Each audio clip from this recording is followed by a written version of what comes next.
Vous êtes le sel de la terre, mais si le sel perd sa saveur, avec quoi la lui rendra-t-on? Il ne sert plus qu'à être jeté dehors et foulé aux pieds par les hommes. Vous êtes la lumière du monde. Une ville située sur une montagne ne peut être cachée, et on n'allume pas une lampe pour la mettre sous le boisseau, mais on la met sur le chandelier, et elle éclaire tous ceux qui sont dans la maison. Que votre lumière luise ainsi devant les hommes, afin qu'ils voient vos bonnes œuvres et qu'ils glorifient votre Père qui est dans les cieux. Ne croyez pas que je sois venu pour abolir la loi ou les prophètes. Je suis venu non pour abolir, mais pour accomplir. Car je vous le dis en vérité, tant que le ciel et la terre ne passeront point, il ne disparaîtra pas de la loi un seul iota ou un seul trait de lettre, jusqu'à ce que tout soit arrivé.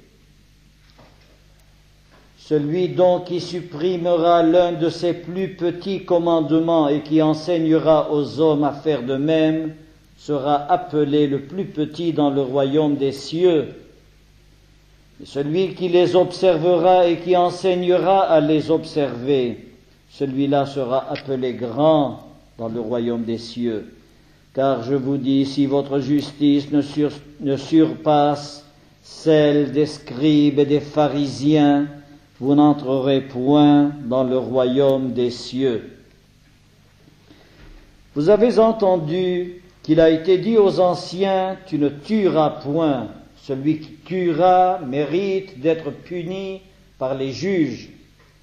Mais moi je vous dis que quiconque se met en colère contre son frère mérite d'être puni par les juges. Que celui qui dira à son frère Raka mérite d'être puni par le Sanhédrin, et que celui qui lui dira insensé mérite d'être puni par le feu de la géhenne. Si donc tu présentes ton offrande à l'autel et que là tu te souviennes que ton frère a quelque chose contre toi, laisse là ton offrande devant l'autel et va d'abord te réconcilier avec ton frère, puis viens présenter ton offrande. Cette lecture au début de la semaine, je devais dans un sens la faire pour une émission radio qui s'appelle Lecture biblique.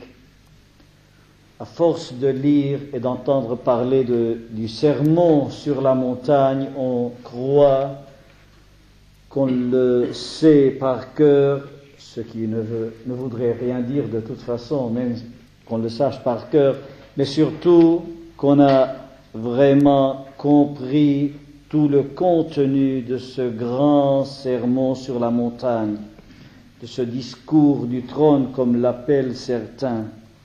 Ce soir, c'est simplement un petit échange, quelques idées sur 2 ou 3 versets, pas plus, qui m'ont frappé d'une façon spéciale pour que nous puissions nous donner l'occasion de faire un petit examen de conscience ce soir. C'est bon pour les chrétiens de faire un examen de conscience. Le Seigneur Jésus, ce qu'il veut de nous, que nous soyons du sel, de la lumière. Vous êtes le sel de la terre, vous êtes la lumière du monde.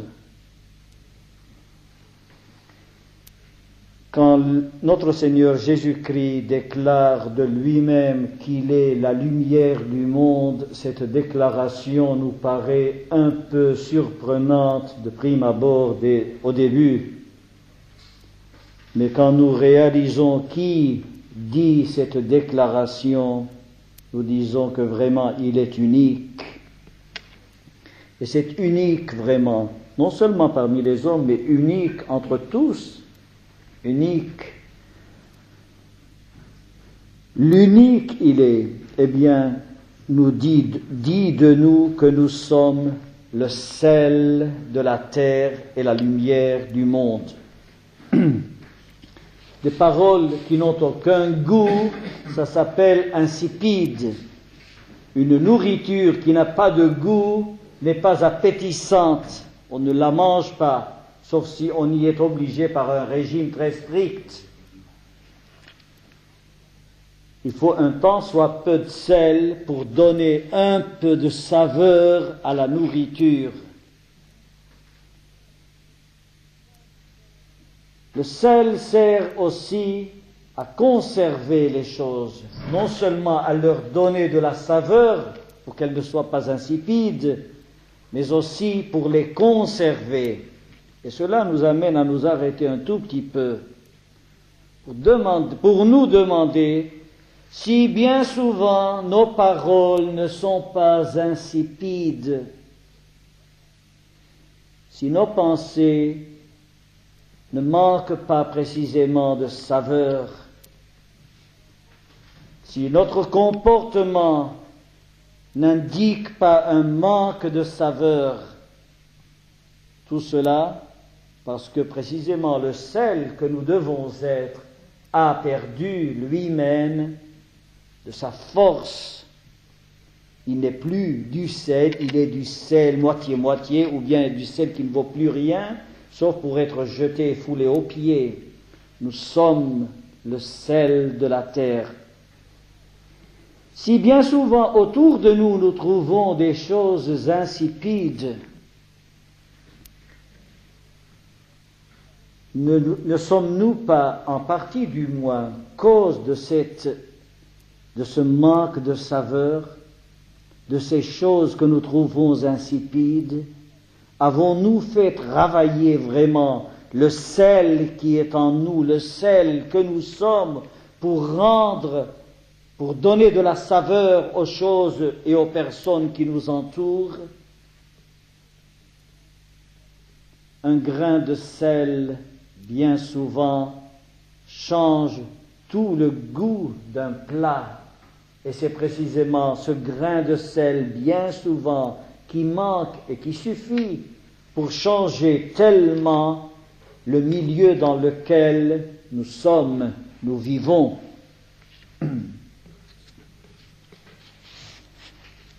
La deuxième chose que Jésus déclare et veut de nous, que nous soyons la lumière du monde. Là, alors, vraiment, nous ne pouvons que nous mettre à son école. Et c'est précisément dans la lumière, ou dans la mesure où nous sommes à son école, sous sa lumière, que nous pouvons vraiment être lumière. Il y a beaucoup d'hommes qui se croient des lumières par leur intelligence, par leur science, par les choses qu'ils ont acquises, par leur expérience, que sais-je. Ce n'est pas de cette lumière-là que Jésus veut que nous soyons. Comme lui est la lumière du monde, nous autres aussi, nous devons l'être. En lisant quelques petits versets de l'évangile de Jean, premier chapitre, nous pouvons nous rendre compte un peu de ce qu'est cette lumière que Jésus veut que nous soyons, par comparaison précisément avec lui, ce qu'il est. Il est dit dans les 5 premiers versets, je prendrai dès le début, mais c'est pour insister plus spécialement sur le verset 5. Au commencement était la parole était avec Dieu, la parole était Dieu, elle était au commencement avec Dieu. Toutes choses ont été faites par elle, par le Verbe, et rien de ce qui a été fait n'a été fait sans elle, sans le Verbe. Dans le Verbe était la vie, et la vie était la lumière des hommes. La lumière, lui, dans les ténèbres ne l'ont point reçue. Cette relation, cette équation que Jésus met entre la lumière et la vie, que lui soit vie et lumière, nous le concevons, puisque nous avons expérimenté personnellement qu'il a été à un moment donné, à un moment précis de notre existence, qu'il nous a arrêtés, qu'il nous a éclairés et qu'il nous a rendus conscients de ce que nous étions, et nous l'avons pris pour ce qu'il était, notre lumière, notre sauveur, notre rédempteur, notre vie. Mais là ne s'arrête pas notre expérience. Expérience que Jésus est la lumière, c'est sûr. Les philosophes disent que Jésus, c'est une grande lumière, peut-être la lumière la plus forte. Et il n'y a aucun contact entre, par exemple, ce que ces savants, ces hommes disent, et la lumière vivante qu'est Christ. Il n'est pas source de vie pour eux, précisément à cause de ce contact, lumière-vie. Il doit y avoir équation entre lumière et vie. Cette équation, si Jésus la réalise pleinement, puisqu'il est en même temps et la lumière et la vie, nous autres aussi, en tant que chrétiens, porteurs non seulement du nom de Christ, mais porteurs de Christ, nous sommes commandés, ou bien Jésus déclare à notre sujet que nous sommes la lumière du monde. Lumière du monde pour éclairer, lumière du monde pour être cause de vie pour le monde que nous éclairons. Ici aussi, je crois, comme à propos du sel, il est bon que nous nous arrêtions. Bien souvent, ne sommes-nous pas le contraire de ce qu'est la lumière? En temps de guerre, nous entendons parler maintenant de guerre où toutes les persiennes doivent être fermées, non seulement cela, mais les vitres aussi doivent être peintes en couleur sombre, de façon à ne pas faire filtrer aucune lumière sous peine de recevoir la visite de la justice, de la police. Eh bien, quand on reste, qu'est-ce que cela veut dire? On veut rester dans l'obscurité. On allume à l'intérieur, mais c'est pour soi seulement. On n'éclaire pas. Pourquoi? Cela est très dangereux quand on garde la lumière pour soi à l'intérieur. Ça veut dire qu'il n'y a pas de contact avec le monde extérieur. Combien il est vrai que ce contact est rompu entre nous qui sommes appelés, qui sommes la lumière du monde, et le monde qui nous entoure. On enseigne aux enfants un cantique. Je suis une petite lumière, je porte une petite lumière, combien c'est vrai. Et les enfants l'apprennent si bien, ce cantique, ce chant des écoles du dimanche, soit en arabe, en français, en anglais, dans toutes les langues, même en chinois. Mais est-ce que nous qui sommes chrétiens, qui ne sommes plus des enfants, est-ce que nous réalisons que nous ne portons pas seulement une petite lumière, mais que nous sommes la lumière du monde?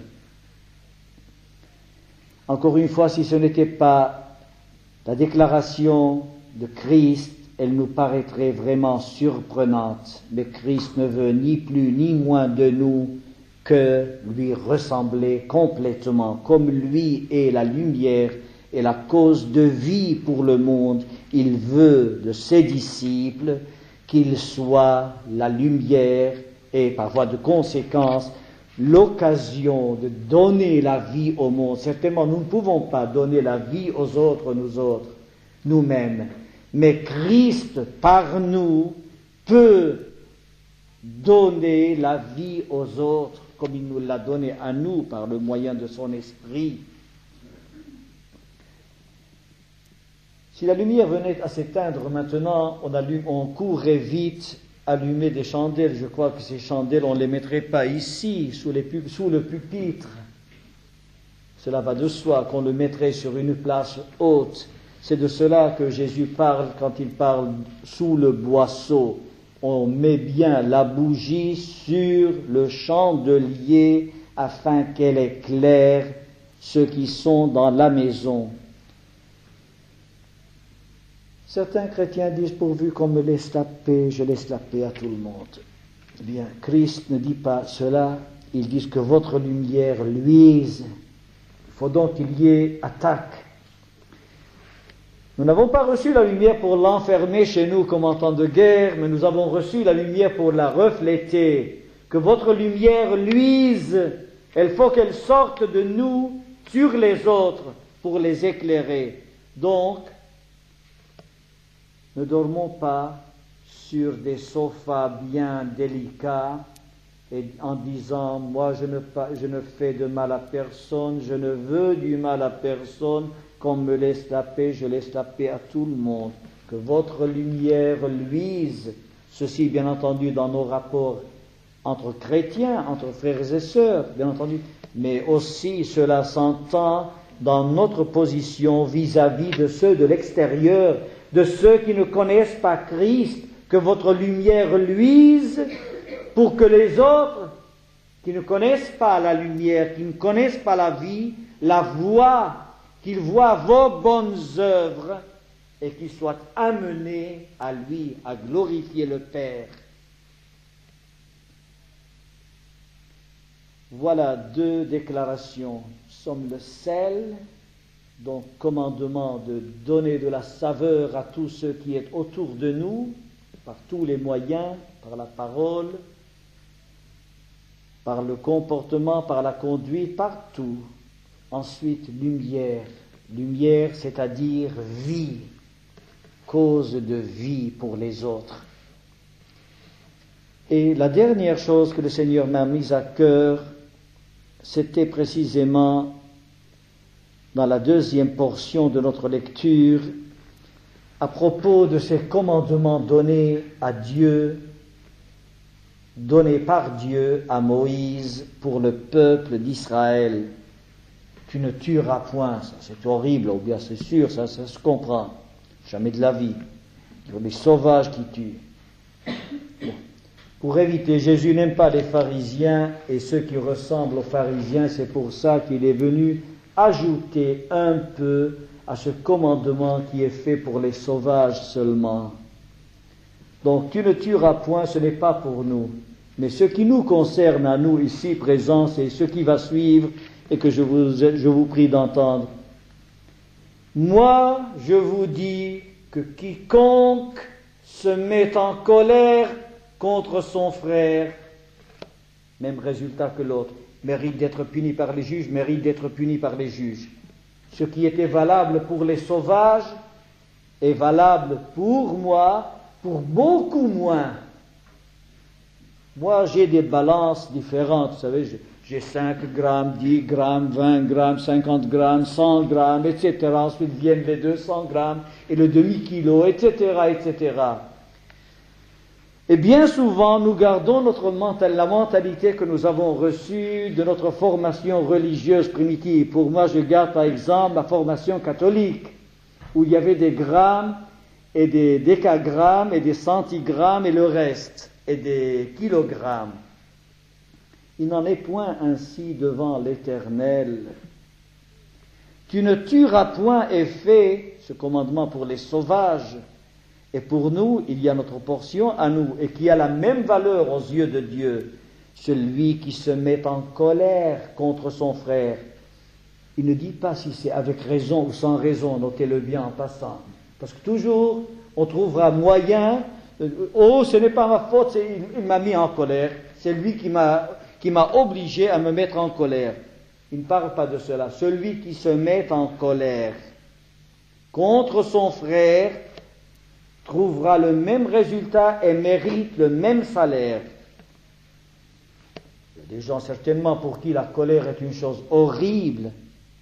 Ils n'iront pas si loin, ils ne tueront pas, ils ne se mettront pas en colère parce que c'est vilain de se mettre en colère simplement. Eh bien, il faut beaucoup moins que cela aux yeux de Jésus pour déshonorer son nom.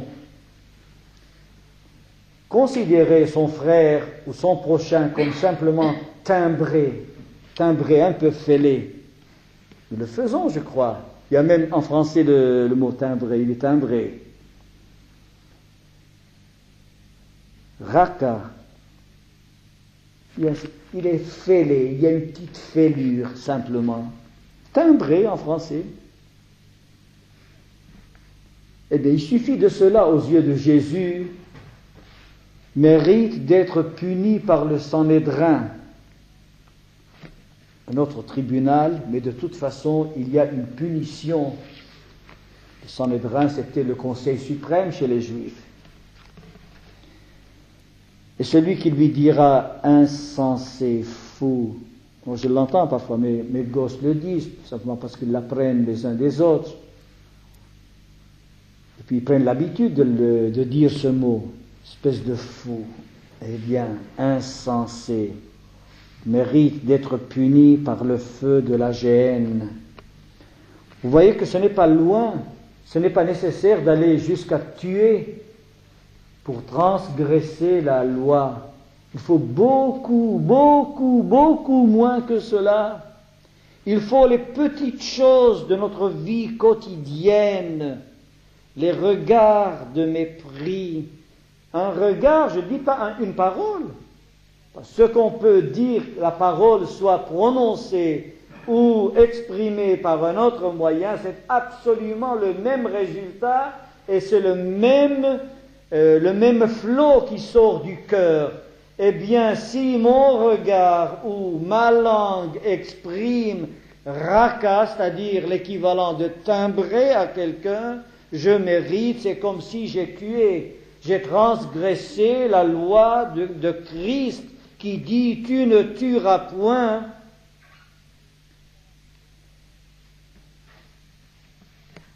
Eh bien, nous sommes coupables, nous le reconnaissons, et bien souvent. Que faire alors quand nous avons quelque chose? C'est curieux que Christ, dans ce passage, parle exclusivement des rapports de frère à frère, d'homme à homme ou de frère à frère, comme nous le verrons par la suite. Conclusion maintenant pour nous. Si donc, verset 23, c'est le plus important, si donc, n'oubliez pas ce qui a été dit, tu ne tueras point, pas se mettre en colère, pas lui dire timbré, pas lui dire imbécile ni fou. Si donc, une de ces choses a pu se produire, que faire alors? Ou bien s'il y a une séparation quelconque entre toi et ton frère, et toi tu es religieux certainement, je te félicite, certainement un homme religieux est à féliciter. Il suffit d'ouvrir les radios pour entendre toute la religiosité. Moi j'aime beaucoup ouvrir par exemple le poste d'Alger ces temps-ci, parce qu'il y a beaucoup de choses religieuses qui se disent, qui se chantent, et des choses très belles, ce qu'ils appellent le programme des supplications. C'est merveilleux, vraiment. Tout ça, c'est très religieux. Mais tout cela n'ira pas jusqu'à la conclusion à laquelle veut nous amener notre bien-aimé Sauveur. Si donc tu présentes ton offrande, tu as une offrande, certainement tu as un cœur généreux pour le Seigneur, tu veux lui donner une offrande. Du temps de notre Seigneur, c'était un agneau, c'était une colombe, c'était quelque chose, ou bien une offrande, simplement une oblation quelconque. Tu veux présenter une offrande et que tu te trouves avec ton offrande à l'autel déjà. Tu es arrivé à l'autel. Que faire? Là, tu te rappelles, tiens, André, je lui ai dit ça. André, je lui ai fait ça. Il n'est pas question que c'est toi, c'est lui, je ne sais pas. Il dit, si là, tu te rappelles, tu te souviens que ton frère a quelque chose contre toi. Je me suis un peu demandé pourquoi Christ suppose que c'est l'autre qui a quelque chose contre lui. Parce qu'on ne veut jamais soi-même se reconnaître coupable. C'est toujours l'autre qui est dans le tort.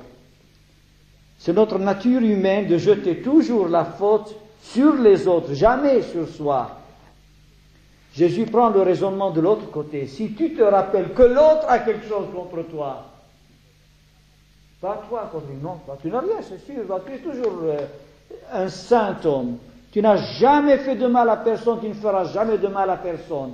Bon, très bien. Même dans ce cas, si en présentant ton offrande devant le Seigneur, et le souvenir que l'autre a quelque chose contre toi, que faire alors? Les catholiques diront, on fera un bon acte de contrition de son mieux, et on ira à la communion. On assistera à la messe. Pour un prêtre, par exemple, qui se trouve dans une conscience douteuse, eh bien, il devra, avant la Sainte Messe, avant de célébrer la messe, il devra faire un acte de contrition parfaite, s'efforcer de son mieux pour obtenir le pardon, parce qu'il n'a pas la possibilité de se confesser, pour la simple raison qu'il n'y a pas d'autre pour le confesser à ce moment-là, et tout est en règle. Jésus présente le problème différemment. Ce n'est pas si facile de résoudre les problèmes contre la charité si tu te rappelles que l'autre, c'est l'autre qui est fautif, a contre toi quelque chose, va toi chez lui. Laisse ton offrande, on n'a pas besoin. Le Seigneur n'a pas besoin de ton offrande.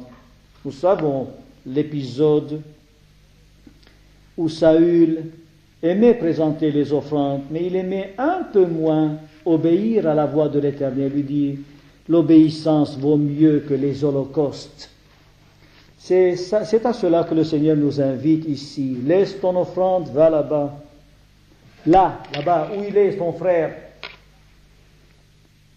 C'est là-bas que le mauvais contact a eu lieu. C'est là que peut-être la lampe a été grillée. C'est là-bas que la charité a été blessée. Va chez ton frère. Va d'abord te réconcilier avec ton frère. Cela dit beaucoup, n'est-ce pas? L'offrande est ici, on va là-bas se réconcilier et ensuite on revient pour présenter l'offrande. Il y a d'autres manières. Je me rappelle quand on était à l'entrée du carême, il y avait une cérémonie qui s'appelait la cérémonie de la réconciliation. On partait dans l'église catholique, syrienne catholique, on partait du principe qu'on va commencer le grand jeûne, que la moindre des choses était de faire une réconciliation entre ceux qui allaient jeûner. Donc la communauté qui vit ensemble était invitée, qui assistait à la cérémonie d'ouverture du jeûne, de commencer le jeûne par une cérémonie de réconciliation. Et alors il y avait le shlomo, on se passait le shlomo, la paix. Et c'était fini, on pouvait commencer le jeûne en toute tranquillité de conscience, avec la certitude que le grand jeûne sera accepté et qu'il aura une grande valeur. Cela, c'est très facile de le faire, cette réconciliation, à tambour et à trompette. Mais ce n'est pas à cela que le Seigneur nous appelle. Il nous appelle à laisser tout devant l'autel.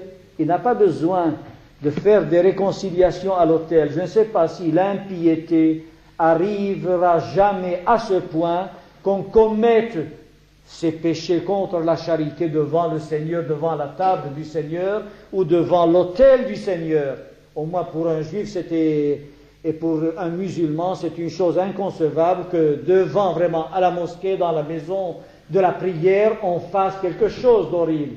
La chose s'est produite, notamment par exemple à Jérusalem pour le meurtre du roi Abdallah, mais tout à fait à l'entrée de la mosquée. La chose est possible, notez-le, mais enfin ce n'est pas une chose qui arrive tous les jours. Mais ce qui arrive par contre tous les jours, c'est qu'on est très bien quand on est à l'église, dans la mosquée ou dans la synagogue, mais un peu moins bien quand on est dehors.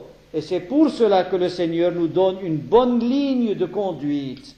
Si donc On s'est mis en colère, on a dit un mot, pensé une chose, que sais-je? Chacun peut s'examiner et chacun peut demander à l'Esprit du Seigneur de le rendre docile sous ce rapport. Si donc tu présentes ton offrande à l'autel et que tu te souviennes que ton frère a quelque chose contre toi, laisse là ton offrande devant l'autel et va d'abord te réconcilier avec ton frère, puis viens présenter ton offrande.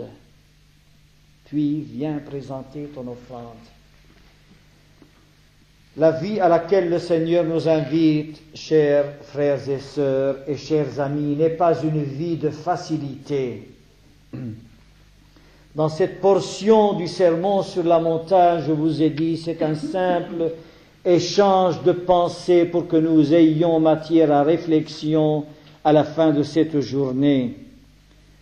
Que chacun de nous puisse se demander, est-ce que je suis vraiment un sel qui vaut quelque chose encore? Sinon, il y a l'Esprit du Seigneur qui peut me donner de la saveur. Il y a la parole du Seigneur qui peut me donner de la saveur. Il y a surtout la vie du Seigneur qui est en moi. Si je la vis, pas comme un pharisien, mais comme je dois la vivre, qui me donnera de la saveur, qui changera de forme, de saveur et de couleur. À ce moment-là, quand j'aurai moi-même de la saveur, je saurai donner, conserver là où besoin est, je saurai conserver la vie, puisque le sel sert à conserver les choses. Mais je serai aussi un peu plus que cela. Si je suis avec de la saveur, si je suis du bon sel, alors je pourrai utiliser ce sel pour éclairer autour de moi le monde. Si je me nourris de la parole du Seigneur et que j'entretiens cette saveur en moi, je pourrai éclairer ceux qui sont autour de moi. Et combien ils sont, ceux qui sont littéralement, spirituellement aveugles, qui ne savent rien, même quand nous leur parlons 10 fois les choses qui nous paraissent claires, ils ne comprennent pas notre langage. Combien souvent nous manquons d'être des lumières parce que nous voulons les choses faciles. Nous nous contentons, dans nos contacts avec le monde, de formules stéréotypées d'évangélisation. Accepte Jésus et tu seras sauvé. Je voudrais savoir qui ne l'accepte pas. Crois à Jésus. Les musulmans sont les premiers à dire je crois. Croire. Mais apprendre. Quand je recevais des visites, en tant que curé, je recevais des visites de protestants. C'est vrai que ce n'était pas la meilleure des espèces, c'était des adventistes qui venaient, pour raisons familiales, notez.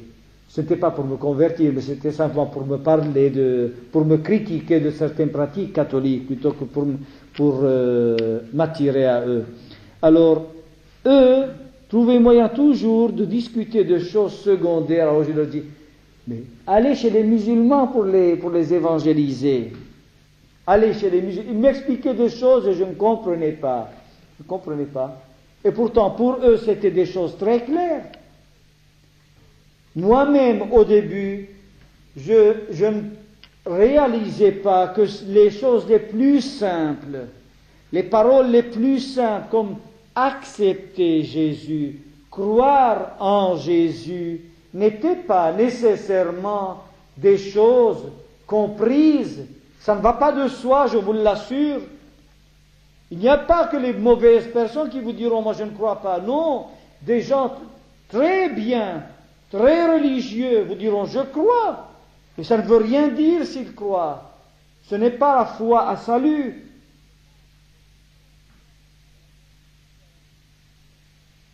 soyons du sel et soyons de la lumière, non pas avec des formules stéréotypées, mais par notre vie, afin que les autres voient et qu'ils puissent être amenés à salut par Jésus-Christ.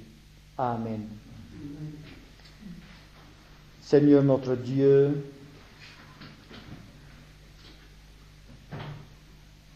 nous devons te confesser combien souvent nous sommes loin de réaliser ces deux choses que tu nous dis. Bien souvent, nous manquons de saveur, bien souvent, nous sommes couverts de ténèbres. Nous ne sommes ni sel, ni lumière. Et pourtant,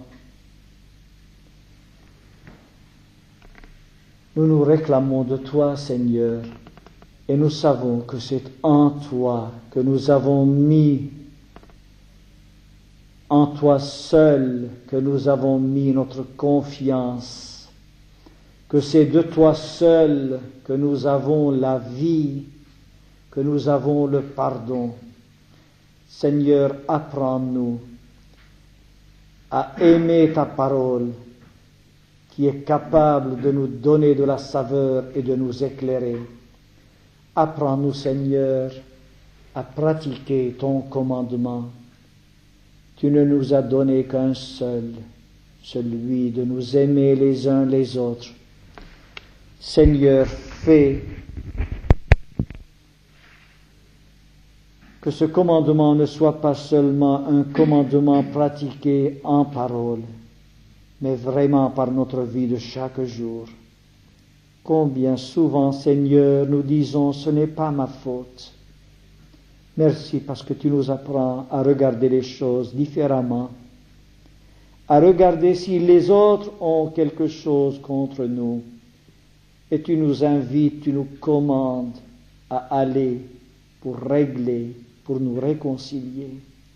Seigneur, garde-nous dans notre vie de chaque jour de toute pratique de pharisien, de toute pratique extérieure qui ne rime à rien et qui n'exprime rien, afin que notre vie soit réellement vécue pour toi et pour le salut d'un grand nombre.